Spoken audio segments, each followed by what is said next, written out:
Hello, my name is Reverend Dr. May Elise Cannon. Today is Tuesday, June 18th, and today is day 256. Today, Prime Minister Netanyahu posted a short video on X, formerly Twitter, and he stated, essentially, he attacked the Biden administration, saying, I told Secretary Blinken that it's inconceivable in the past few months that the administration has been withholding weapons and ammunition to Israel. That video will become quite ironic when you hear about the weapons that the United States government has approved and the billions and billions of dollars that the US government spends in weapons that go to Israel every year.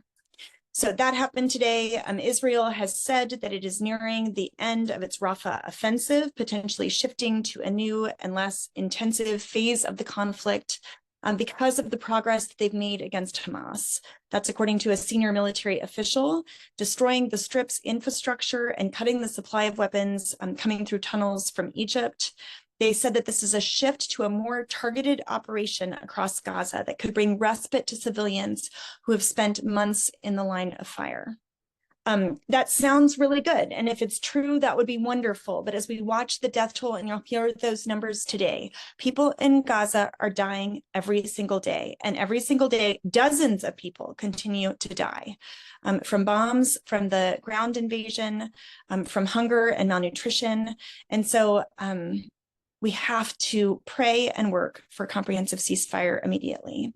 The far-right minister in Israel, Gov't, participated in a parliamentary caucus advocating for Israeli settlements in Gaza. He's not the only one. This was in the news yesterday as well. I didn't have time to share that update.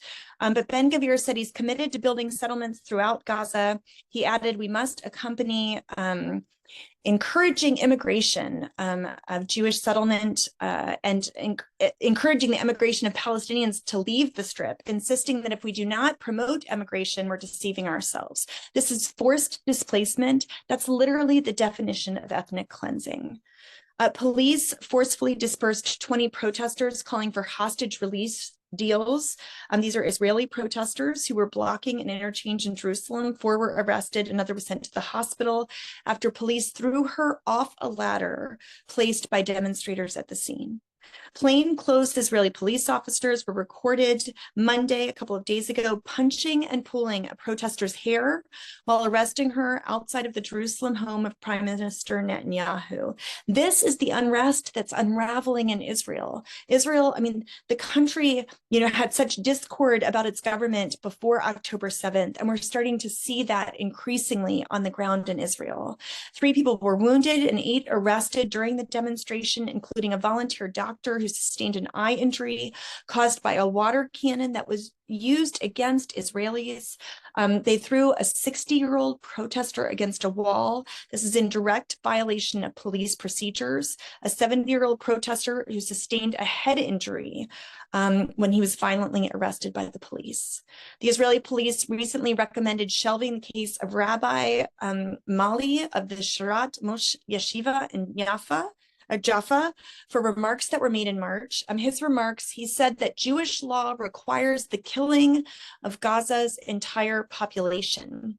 So the police recommended shelving this case, even though he called for the entire population of Gaza to be killed, including babies and the elderly. Prime Minister Netanyahu invited several families of hostages killed to meet him this week on Thursday. There was a document based on information from the IDF. It was based on one of their intelligence units that included details of the Hamas's raid on October 7th. And the evidence was that it was brought to the attention of senior intelligence officials, but was ignored prior to October 7th. This was shared on Israel's public broadcaster today. Hostilities between the IDF and Hezbollah have continued on the border between Israel and Lebanon. The U.S. envoy Amos Hochstein said that the White House is seeking to avoid a greater war following the escalations between Hezbollah and the IDF.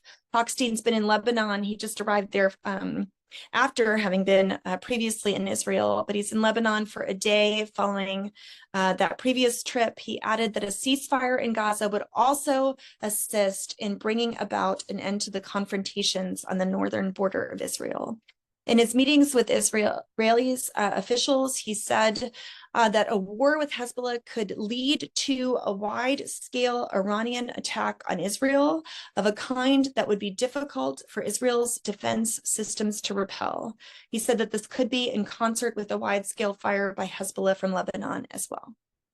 In Gaza, the UN High Commissioner for Human Rights said that he was appalled by the disregard for human rights, humanitarian law by all of the parties, meaning Hamas, the Israeli military, and any other combatants involved in the Gaza war.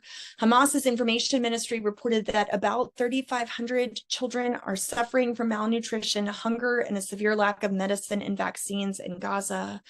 And the death toll as of today is 37,372 Palestinians killed, and at least 85,452 wounded since the start of the war. 85,452 wounded since the start of the war.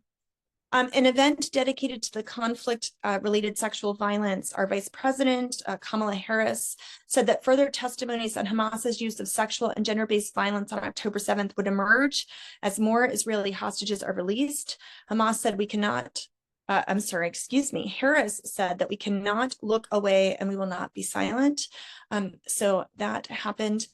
Two key Democrats in U.S. Congress have agreed to support a major arms sale to Israel that includes 50 F-15 fighter jets. That was reported by the Washington Post, citing three unnamed officials. According to the report, Representative Meeks and Senator Cardin have signed off on the deal under heavy pressure from the Biden administration after the two lawmakers held up the sale for months. So the Biden administration is still pressuring for more weapons to be sent to Israel. Leading American CEOs, including Republican mega donors, will meet with the U.S. senators in D.C. to push for continued arms sales to Israel.